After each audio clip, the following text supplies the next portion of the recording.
Moi, je m'appelle Christophe Lorenz, je suis architecte et enseignant dans un DSA Alternative Urbaine qui essaye d'imaginer autrement l'habitation de la planète.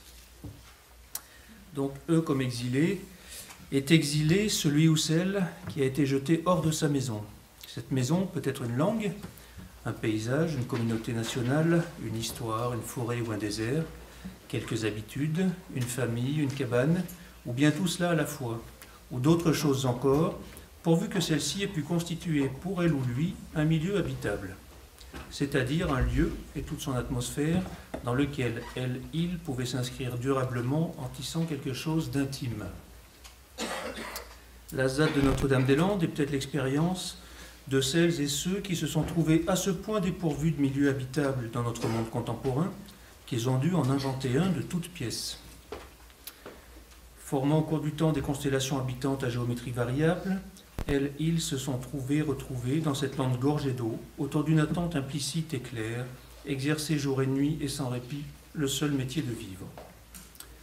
Curieusement, la ZAD ne me semble pas une expérience radicale, mais plutôt un exemple de nouvelles compositions politiques situées dont le monde a tant besoin.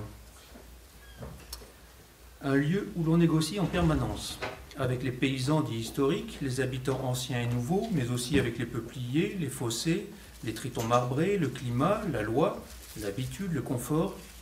Territoire d'agencement complexe, maisons d'exilés qui ont appris à se tisser des terres natales sans cesse recomposées au fil du vent.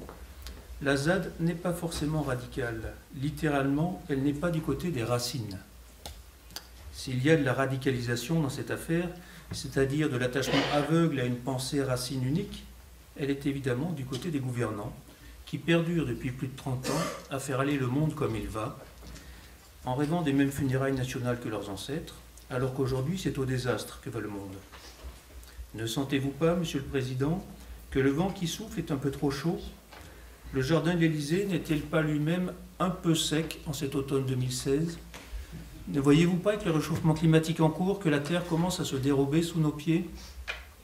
Ne sentez-vous pas, Monsieur le Président, que la grande expérience qui nous est promise à tous est celle de l'exil sur nos propres terres, et ce qui l'accompagne inévitablement, la recomposition des mondes et des sociétés?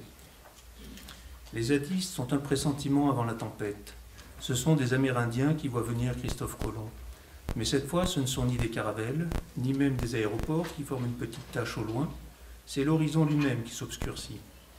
Cette fois, c'est l'ensemble du système Terre et de ses climats qui nous aborde, et quelle que soit l'issue de la bataille, une certitude se dessine.